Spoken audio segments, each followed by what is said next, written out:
میرے نبی کریم علیہ الصلوۃ والسلام نے سختی کے ساتھ منع فرمایا کسی بھی مومن کے ساتھ، کسی بھی نیک آدمی کے ساتھ بغض رکھ۔ اور ایک اور بات بڑی شاندار، امام شافعی رحمۃ اللہ تعالی علیہ کے پاس ایک شخص آیا تو اس نے عرض کی حضور مجھے نا بے سکونی بڑا تنگ کرتی ہے۔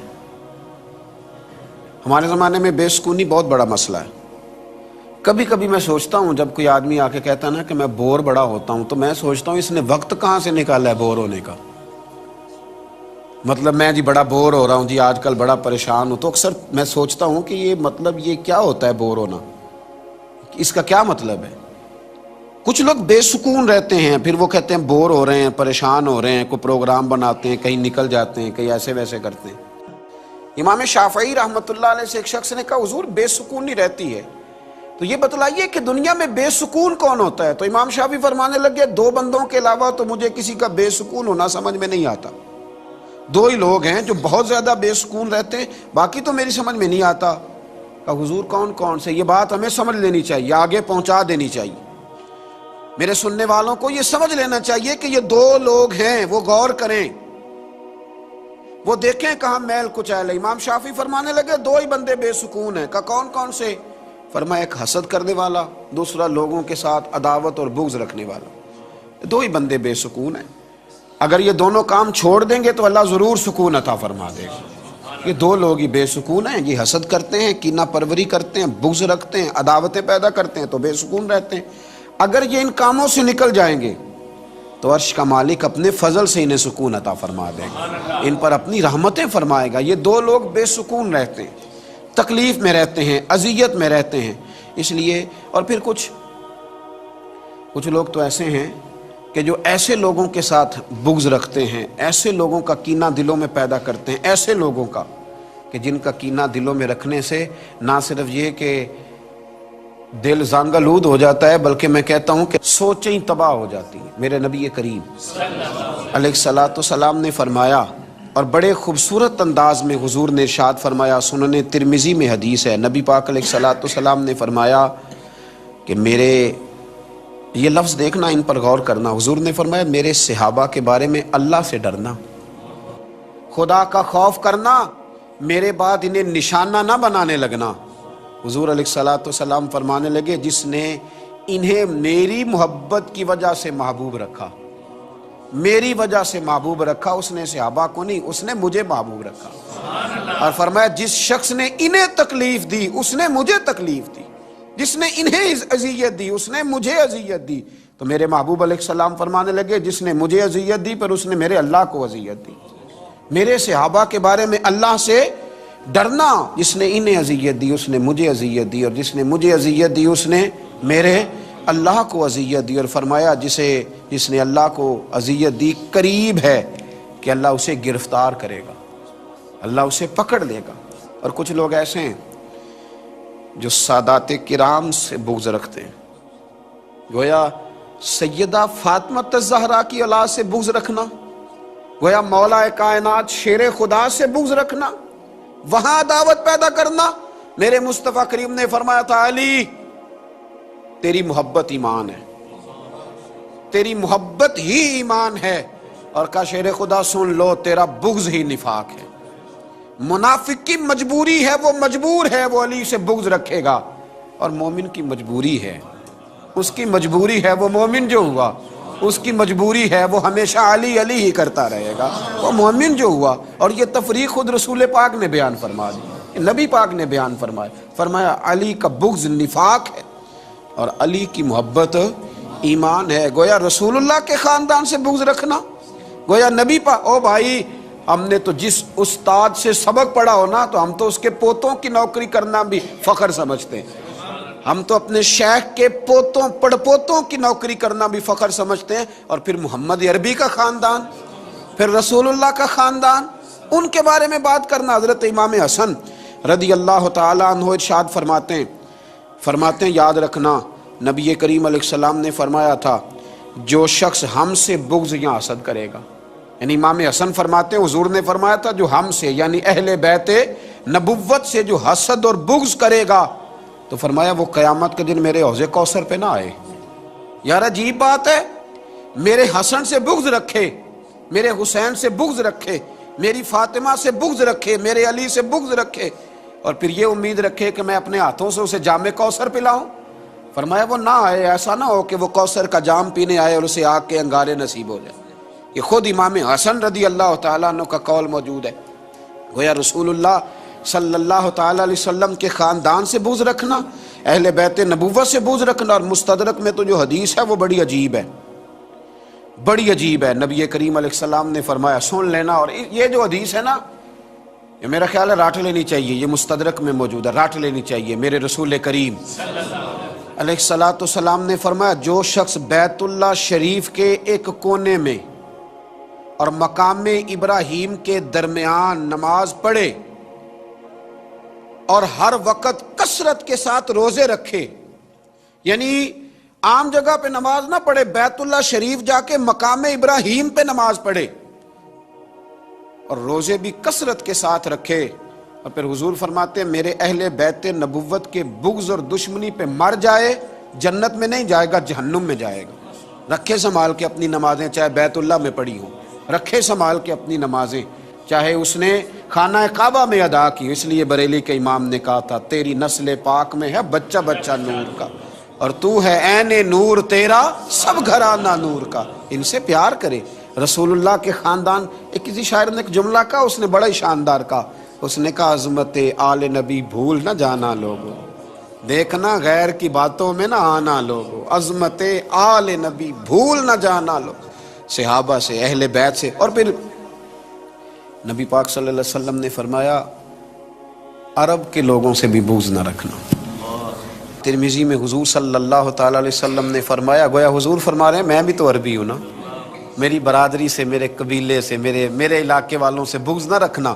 حضور صلی اللہ تعالیٰ علیہ وسلم فرمانے لگے، جس نے اہل عرب سے بغض اور کدورت رکھی وہ میری شفاعت میں داخل نہیں ہوگا، میں اس کی سفارش نہیں کروں گا قیامت کے دن۔ جس نے اہل عرب سے بغض رکھا، دیکھیں نا، وہ تو میرے رسول اللہ کا قبیلہ ہے، وہ تو نبی پاک صلی اللہ تعالیٰ علیہ وسلم کا اہل عرب سے کبھی بھی بغض نہ رکھے، کبھی بھی۔ اور فرمایا اس لیے نہ ان سے بغض رکھو، اس لیے نہ بغض رکھو، فرمایا اس لیے نہ بغض رکھو کہ میں بھی عربی ہوں، اور اس لیے اہل عرب سے بغض نہ رکھو کہ قرآن مجید بھی عربی میں نازل ہوا، اور اس لیے بھی عربیوں، یہ حضور فرما رہے ہیں، فرمایا اس لیے بھی عربیوں سے بغض نہ رکھنا کہ جنت میں جب تم جاؤ گے تو اہل جنت کی زبان بھی عربی ہوگی، تو لہٰذا ان سے بغض نہ رکھو، ان سے کبھی بھی عداوت نہ رکھو اہل عرب کے ساتھ، ان کے ساتھ پیار کرو، اس لیے کہ یہ نبی کریم علیہ السلام کی قوم، ان سے محبت کرو۔ پھر تھوڑا آگے بڑھیں، اس میں کوئی شک نہیں کہ بہت سارے لوگوں میں بڑی خوفناک غلطیاں ہیں، لیکن ہم نے کبھی بھی دین کے عالم سے بغض نہیں رکھنا، عداوت نہیں کرنی، اس لیے کہ نبی کریم علیہ السلام نے فرمایا یا تو عالم بن جاؤ، یا علماء کے شاگرد بن جاؤ، یا علماء کے پاس بیٹھنے والے بن جاؤ، اور یا علماء سے محبت کرنے والے بن جاؤ۔ فرمایا پانچویں نہ بننا، یا عالم بن جاؤ، یا علماء کے شاگرد بن جاؤ، یا علماء کے پاس بیٹھنے والے بن جاؤ، یا علماء سے محبت کرنے والے بن جاؤ۔ فرمایا پانچویں نہ بننا، نقصان اٹھاؤ گے، پانچویں نہ بننا۔ پانچواں کون ہوتا ہے؟ علماء سے بغض رکھنے والا۔ فرمایا پانچویں نہ بننا، نقصان اٹھاؤ گے۔ فاضل بریلوی رحمۃ اللہ علیہ تو فرماتے ہیں، جس نے کسی عالم سے صرف اس لیے بغض رکھا کہ وہ عالم ہے، وہ دین کا عالم ہے، تو فرماتے ہیں یہ تو ویسے ہی کفر ہے۔ کچھ لوگ فٹافٹ بات کر دیتے ہیں نا، جی چھوڑیں جی ان کو کیا پتہ ہے، فقط اس لیے بغض رکھا کہ وہ عالم ہے، یہ تو صریحاً کفر ہے، یہ تو اس نے دین کی حدوں کو توڑا ہے۔ کبھی بھی علماء کے ساتھ بغض نہ رکھیں، عداوت نہ پیدا کریں۔ اور پھر اگلی بات کروں تو کسی نے اگر اللہ کے ولی سے ہی بغض رکھ لیا تو معاملہ ہی دور نکل گیا۔ صحیح بخاری صحیح مسلم میں ہے، نبی کریم علیہ السلام نے فرمایا، رب فرماتا ہے جس نے میرے ولی کے ساتھ دشمنی کی، میرا اس کے خلاف اعلان جنگ ہے، اس کو جنگ کرنی پڑی۔ یعنی اللہ کے ولی کے ساتھ اس نے عداوت رکھ لی، اللہ کے ولی کے ساتھ، فرمایا اعلان جنگ ہے اس کے خلاف۔ اعلیٰ حضرت فاضل بریلوی رحمۃ اللہ علیہ کے چھوٹے شہزادے، بڑے کامل ولی تھے اللہ کے، یعنی ایسا شخص کہ جس کو لوگوں نے کہا کہ ان کی تو شکل بھی سرکار غوث اعظم سے ملتی ہے، ہم شبیہ غوث اعظم کہا گیا ایسا شخص کہ جہاں بیٹھ جائیں وہیں مجمع لگ جائے۔ 1.25 کروڑ آدمی حضرت کا مرید تھا، 1.25 کروڑ، اور ان مریدوں میں عام لوگ نہیں، بڑے بڑے شیخ الحدیث، شیخ القرآن، وقت کے اجلا علماء نے آپ سے بیعت فرمائی۔ ایک دفعہ ایک سفر میں تھے تو ایک سیٹھ صاحب نے کہا کہ حضرت صاحب میرے گھر میں بھی رکیں۔ کچھ لوگوں کو یہ مسئلہ ہوتا ہے کہ دین جو آدمی بیان کر رہا ہے نا، سارے دین پہ اسی بیچارے نے عمل کرنا ہے، وہ نہ دائیں بائیں ہٹے، ہمیں آزادی ہے، ہمارا جو دل کرے گا ہم کریں گے۔ بھائی آپ کو دیکھنا چاہیے، وہ بیمار بھی ہو سکتا ہے، کچھ جگہ پہ مجبور بھی ہو سکتا ہے، اور کچھ جگہ پہ شریعت نے اسے گنجائش دی ہے، شریعت اسلامیہ نے گنجائش دی ہے۔ عالم اگر ساری رات عبادت کرے گا، اسے کرنی چاہیے، ساری رات اگر عبادت کرے گا تو مسائل دینیہ کون بتائے گا؟ رات کو مطالعہ کون کرے گا؟ لوگوں کے لیے کون اسباب پیدا کرے گا؟ بہت سارے علماء کو بہت زیادہ سکون دینے کی ضرورت ہوتی ہے تاکہ وہ بہت ساری چیزوں سے بالکل بری ہو کر دین کے بارے میں ریسرچ کر سکیں، لیکن لوگ ہیں کہ وہ اعتراض کرتے ہیں۔ حضور مفتی اعظم، وہ سیٹھ صاحب کہنے لگے کہ میرا دل کرتا ہے مفتی اعظم رحمۃ اللہ علیہ میرے گھر میں رہیں، شہزادہ اعلیٰ حضرت۔ لوگوں نے کہا حضور وہ چاہتا ہے، اللہ کے بندے دل نہیں توڑتے، نرمی ہوتی ہے نا، اور اس نرمی کی وجہ سے بھی بہت سارے لوگ اللہ والوں کو تکلیف دیتے ہیں۔ کہا کہ وہ چاہتے ہیں، فرمایا صحیح ہے چلتے ہیں۔ رات اس کے گھر میں قیام کیا۔ اب آپ کو پتہ ہے مسافر کی تو اللہ نے نماز کم کر دی ہے، 4 رکعتوں والی کو 2 کر دی ہے، اللہ نے کم کر دی۔ اس نے کیا کیا، حضرت نے عشاء کی نماز اس کے گھر میں پڑھی تو اس نے تہجد کے لیے بھی پانی رکھ دیا۔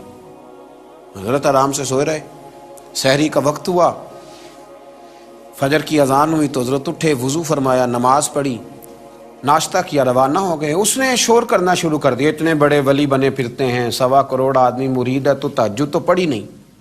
علماء نے سمجھایا، علماء نے، کہ بھائی پہلی تو بات یہ ہے کہ تہجد تو آدمی گھر میں بھی نہ پڑھے تو اس پر اعتراض کرنا منع ہے، اس لیے کہ یہ نماز نفل ہے۔ تو آپ مسافر کے بارے میں یہ توقع کر رہے ہیں کہ وہ تہجد پڑھے گا، حالانکہ نبی کریم علیہ السلام کے غلام فرماتے ہیں ہم حضور کے ساتھ سفر کرتے تھے لیکن نبی پاک 2 رکعتوں سے زیادہ نہیں پڑھا کرتے تھے۔ تو بھئی آپ مسافر پر پابندی لگا رہے۔ اس نے کہا جی نہیں، میں نے تعریف بڑی سنی تھی، انہیں تہجد پڑھنی چاہیے تھی۔ بھی تم نے تعریف سن لی تھی تو اس کا معنی یہ تھوڑی ہے کہ اب وہ سفر کے اندر سوئیں گے نہیں، وہ آرام نہیں کریں گے، اب لوگوں کی تعریفوں پر بھی پورا اترتے رہیں گے، وہ ہر وقت یہ دیکھتے رہیں گے کہ تعریف سن لی ہے تو وہ بیچارے لٹکے ہی رہیں گے، سوئیں گے نہیں، کھائیں گے نہیں۔ اس نے بڑی بے ادبی کری، لوگوں نے سمجھایا، کسی نے حضور مفتی اعظم سے بھی کہا، رب کریم کے بندے کی زبان سے ایک جملہ نکل گیا، فرمایا میری ذات پر اگر کوئی اعتراض ہوتا تو میں اسے ضرور قبول کرتا، لیکن اس نے ظلم یہ کیا ہے کہ جو اعتراض بنتا نہیں تھا، جو اعتراض تھا نہیں، وہ اس نے مجھ پر کرنا شروع کر دیا، جو چاہیے نہ تھا، جس کی شریعت ہی گنجائش نہ دیتی تھی، وہ والا شکوہ اس نے کیا، اس کو ایسا کرنا نہیں چاہیے تھا۔ بہرحال اللہ اس کا بھلا کرے، بہت بڑا سیٹھ تھا، بہت بڑا رئیس تھا، بہت بڑا مالدار تھا، بڑے ڈیرے چلتے تھے، بڑا کچھ ہوتا تھا۔ پھر چند دن ہی گزرے کہ حالات خراب ہونے لگے، معاملات بگڑنے لگے، اور پھر اتنی بری حالت ہوئی کہ مانگنے پہ آ گیا۔ پھر کسی نے کان میں سمجھایا کہ ابھی وقت ہے، اللہ سے ڈر جا، ابھی وقت ہے، رب کریم سے ڈر جا، جا کے معافی مانگ لے۔ جب حضور مفتی اعظم کے دروازے پہ آیا نا، آ کے سامنے کھڑا ہوا تو حضرت فرمانے لگے تو نے میرے ساتھ اچھا نہیں کیا، پر میں اللہ کی